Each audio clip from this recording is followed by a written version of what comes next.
Hello everyone, welcome back to my YouTube channel, Batas with Attorney Claire Castro. Today is March 14, 2025. Kamusta ang aking audio mga ka-clear?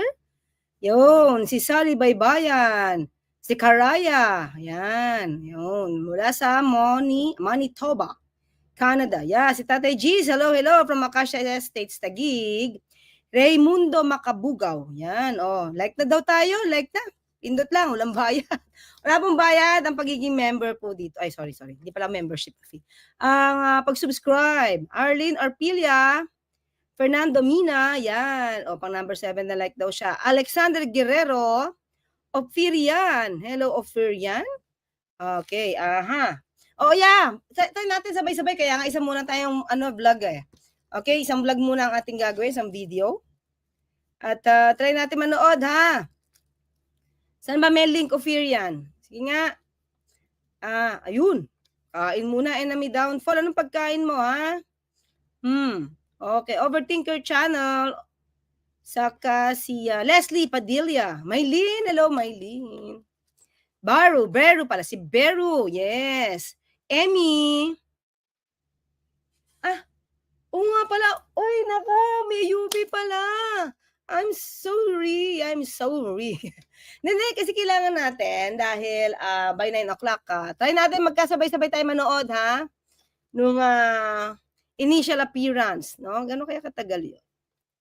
Okay, meron pa sana ako kaya lang wag na kasi baka mabitin tayo. Okay? Ayan, nandito si George Navarro. Yan. Oy, engi naman kape. Yeah, favorite. Okay. Edgar Dungo, hello. At saka si Apo Lakay, yan. Silver Esguera, Leslie Padilla, Renepogi TV. Hindi po ba pwedeng arestuin si Baby Gandang Hari, Roque, Hari tuloy, sa Netherlands na wala tayong jurisdiction doon. Siguro pag napunta siya Philippine Embassy. Pag may jurisdiction po, syempre wala, hindi pwede. Okay, walang jurisdiction ang otoridad natin doon. Ay! Siguro kung may Interpol. Diba? Tapos may red notice. Red notice, blue notice, something like that. Okay? Naimbag RBIM, sabi ni Emmanuel. Kakayan. Yan. So, sorry. Josefa Oliva Lopez, Joan Diaz Potterson, Loser Fida Valente, Alexander Guerrero, Jingle. 61. Okay, let's go. Panoorin natin ito mga clear ha, kasi may balita. Bahay daw ng mga Duterte, bantay, sarado na. Pailan po ng video. Para alamin yan ang sitwasyon sa bahay ng kanilang ama kagabi. Para sa detalye live mula sa Davao City, nasa frontline ng balitang yan, si Bril Montalvo. Bril, ano na ba sa mga oras na ito ang sitwasyon dyan? Ruth, bantay sarado ngayon ng Duterte supporters ang labas ng bahay ng pamilya Duterte sa Davao City. Yan ay matapos makatanggap ng impormasyon ang pamilya Duterte na sasalakayin umano ng mga pulis ang bahay ng dating Pangulo. Pasado alas 10 kagabi nang dumating si Davao City Mayor Baste Duterte sa bahay ng kanyang amang si dating Pangulong Rodrigo Duterte sa Doña Luisa Subdivision sa Davao City. Yan ang para tingnan ang sitwasyon sa lugar dahil nakatanggap umano ng impormasyon ang kanilang kampo na may gagawing umanong raid ang otoridad sa bahay ng dating Pangulo. Galing umano ang alkalde sa Maynila para asikasuhin ang kanyang papeles papuntang the Netherlands para bisitahin ang amang nakakulong sa detention facility ng International Criminal Court o ICC. Gusto raw makita ng alkalde ang kanyang ama habang buhay pa ito, pero dahil sa impormasyon nga natanggap, agad itong bumalik ng Davao City. Ruth, bago yan, nagsagawa ng prayer rally dito ang mga kapitbahay ni FPRRD dito sa labas ng kanyang bahay. Hiling nila na tigilan na ang pagpapasakit sa dating Pangulo at maibalik na ito sa bansa sa lalong madaling panahon. Hindi umano nila iiwan ang bahay ni dating Pangulong Duterte at magdamagan silang magbabantay dito. Ruth? Bril, yung una ko munang tanong yung nakausap mo ba itong si Kitty Duterte at anong sinabi niya?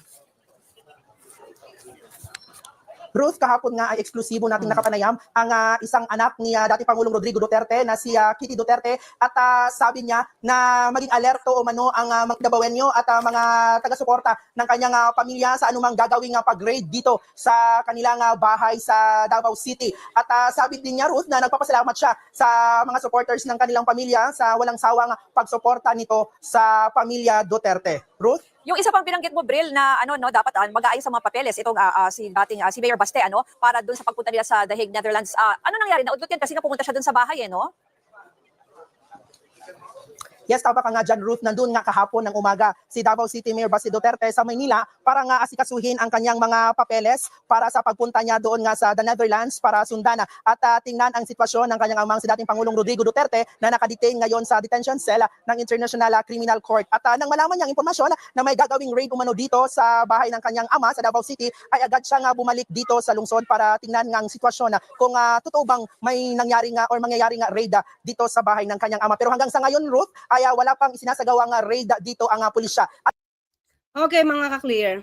Okay, so yan, ibinabalita nila na may impormasyon daw. Impormasyon na i-raid. Diba? I-raid daw ang bahay ni dating Pangulong Duterte. Well, siguro kasi medyo gabi ko na to na panood, mga ka-clear Sino bang una natin tatawagan? Di para maliwanagan lang tayo, mga ka-clear, ha? Okay. Siyempre, dapat si General Torre. Ang una kong tinawagan dito para malaman natin kung may katotohanan ba to. Baka kasi may nananakot lang sa kanila. Diba? Baka may nananakot lang dito sa pamilya ng mga Duterte. Siyempre, kung may darating na impormasyon, kaya lang baka hindi verified Mga ka-clear, kung talaga magkakaroon ng raid, hindi natin alam kung sino nagpapakalat nito, mga ka-clear. So, tinawagan natin itong si General Torre. At ang sabi niya ay ito. Ready na para sa raid bukas. Alumni parade, mga ka-clear. Alumni parade ang pinaghahandaan nila bukas. Sa 45th PNPA alumni. Homecoming. Itong pinadala niya sa akin, mga ka-clear. Yan. Tingnan nyo na lang po yung kanyang Facebook. Yun. Okay, ayan Ready sa pag-raid. Parade yan. Sa kanilang anibersaryo sa PNPA. Yan, ayan. Ay, bakit tayo? Yan. Okay, yan. Wait lang, ba't wala? Yan po. Oops. Ito. Ayan. Ayan, nag-advertise pa si General Torre. Okay. So, syempre, inalam ko, totoo ba? Wala daw. Wala daw ganong klaseng operasyon. At unang-una, mga ka-clear, ano lang naman? Anong purpose ng raid? Diba? Ano ang magiging court order para i-raid para sa search warrant? Ganun ba? Diba? Kung may court order yan, mga ka-clear, walang magagawa. Kung talagang bubuksan yan at magsa-search sa bahay nila, mag-search warrant at ito'y valid, wala namang magagawa kung hindi talagang sundin. Kung meron. Pero ayon kay General Torre, mga ka-clear, wala. Walang anumang utos ng pag-raid sa bahay ng mga Duterte. Unang-una, pag nag-raid, parang wala naman yatang basihan. Hindi naman pwedeng gawin yun, mga ka-clear. Tandaan natin yun, So, ito ba'y pinapakalat para magalit ang taong bayan? Sa gobyerno? Wala. Ang tanong natin dito, saan ba nakuhang kwento ito na magre-raid sa bahay? Hindi naman nabanggit kung bakit magre-raid. Walang legal basis, di ba? Walang sinabing bukas ay magkakaroon ng search warrant o na ibibigay ang anumang korte ng search warrant para halughugin ang bahay ni dating Pangulong Duterte. Wala namang ganun So, paano? Di ba? Pwede mo mang-raid? Maliban lang, magre-raid ka kung may mga droga dyan. Hindi ko sabing meron. Kung may kontrabando sa isang lugar. In general to, pwede mong i-raid. Pero may search warrant pa rin yun, mga ka-clear. Hindi ka pwedeng pumasok sa bahay ng walang search warrant. Diba? So, Yun lang muna mga clear. Gusto ko lang liwanagin to. Napaka-iksi nito sigurong vlog natin. Mas mukhang mahaba pa yung ating batian. Pero gusto ko lang linawin. Diba? Gusto ko lang linawin na wala. Diba? Walang operasyon ng pag-raid sa bahay ni dating Pangulong Duterte according to General Nick Torre. Meron nga daw sila raid, parade. So niliwanag niya, nanloko tuloy siya, nagjo-joke siya. Wala po kasi talaga. So ayon sa kanya, meron silang parade sa kanilang anibersaryo sa PNPA. Ilang taon na nga yung PNPA? Teka lang 45th PNPA Alumni Homecoming pala yun. Alumni Homecoming. Oy, ilang taon na ba siya? Okay? So yun, pinakita ko ulit Welcome Lacans and family. Yan. Yan. Ulit Meron sila. Saan nababasa nyo? Oops. Puntahan nyo na lang yung Facebook ni General Nick Torre, Sabi ko sa kanya, ipasa niya sa akin So, liliwanagin lang natin mga clear. Kasi, kakalat at kalat. Ito, nasa mainstream media na, Nasa mainstream na. Okay? So, according to General Torre, inuulit natin, ay wala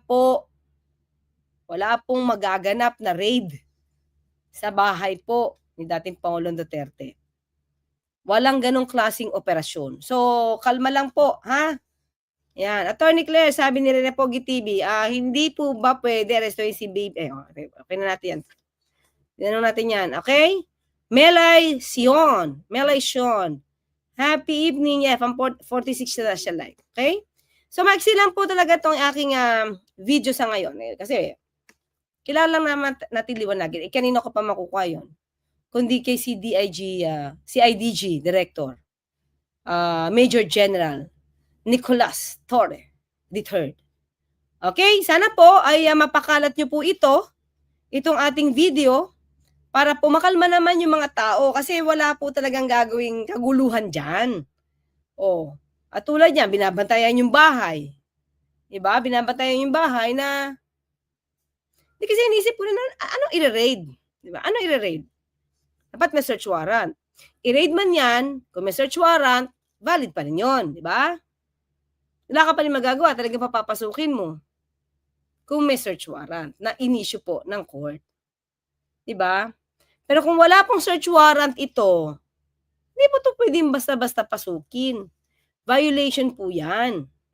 No? Diba, Angela Gonzaga?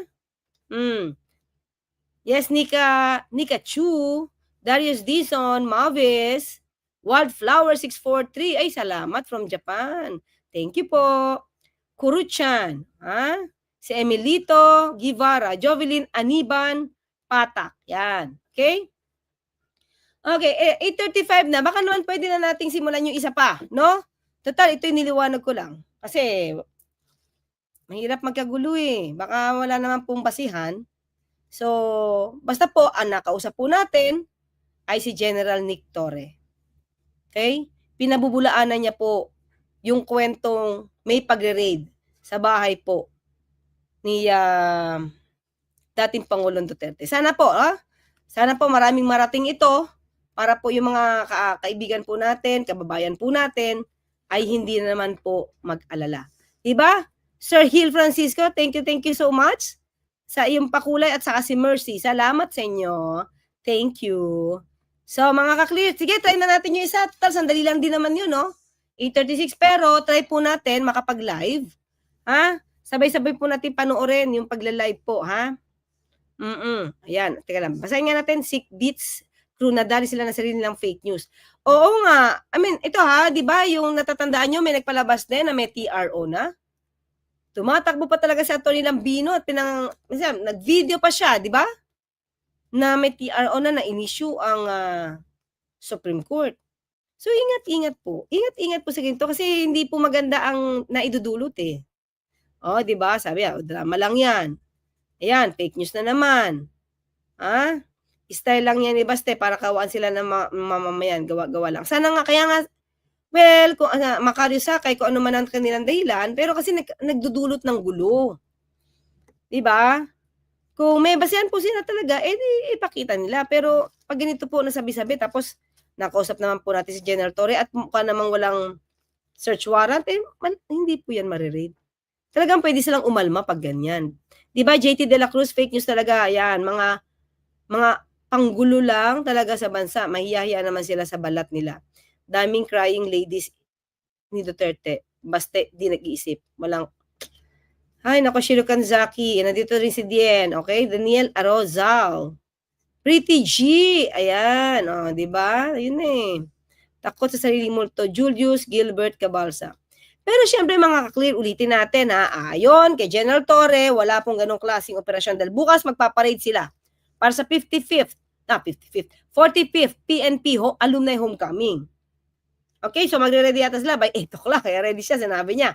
Ready ako sa parade, not parade, hindi pagpaparade, kundi sa parade para sa kanilang 45th PNPA Homecoming, Alumni Homecoming. So,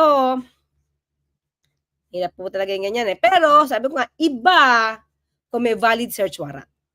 Talagang pwedeng pasukin yan. Iba yun ha. Hindi yung basta-basta re-raidin lang. Pag may search warrant, hindi tayo ulit pwedeng dapat magkagulo. Bakit? Legal yun eh. Kung may search warrant, mukhang wala naman. Diba? Parang wala pa namang kaso sila. Diba? Jinky Dora, Arlene Mariveles, Terry Lorona, Lorono. Asus! Ang drama praning lang yan. Ayan, ang bahay nila, bakit may tinatago ba kayo? Diba? In Science and Facts, the purpose of the Duterte is just to attract public sympathy, appeal to emotion strategy of the Duterte. Yeah. Kasi kung wala naman talagang pinanghuhugutan yung kwento nyo naman, wag natin sanang guluhin. Wag na sana tayong dumagdag, no? Sa gulo. Kasi hindi na maganda po eh, di ba? Sir Macario sa kay good day, Attorney Castro, si Harry Roque nasa Netherlands. O nga eh, nakita nga eh. Pero wala pang jurisdiction ang Pinas eh. Hulihin siya. Sabi nga, kung makikipag-coordinate ang Interpol, may red notice, blue notice, pwede yun. Teresita Valencia, yeah, thank you so much po sa pagkape. Okay, Jose Rolando Jr. Tigers, ang bansa pala na mga makita na isip, isa pa parade, pag-raid, o di ba? Yon, isa parade, hindi pag-parade, hindi pagpaparade, yan. Tony Nubla, kung ano-ano na lang ang ginagimik na pinapalabas ng mga DDS para maudyok ang taong bayan. So sana nga po, no, I hope itong ating ngayon, vlog natin po ngayon ay ma-share po natin kasi para masabi natin na hindi totoo. Ang sinasabi nilang may magre-raid sa bahay nila. Yun ay ayon kay General Torre, Nick Torre. Okay mga ka-clear, try natin, no? 8:40 na. O maghanda na tayo para sa isa. Handa na tayo para sa, kasi 15 minutes lang. Sige. Mamaya na lang siguro, try natin kung aabot po tayo. Pero hanap po ako ng link para dun sa 9 o'clock na initial appearance. Sana meron, no? So I hope merong dito meron tayong link. Pag meron ako, ilalagay ko na po ngayon. Yung isa ko po, kahit mamayang gabi na, kung 10:30, abutin tayong 10:30 doon sa isa nating video, try po natin. Pag gabi na, sleep na lang tayo. Tomorrow na ulit.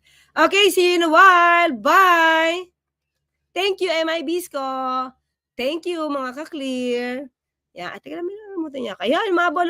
Thank you. Teka lang, para mabati natin. Healing Soul. Yan, maraming salamat kay Healing Soul. Mwah. See you in a while.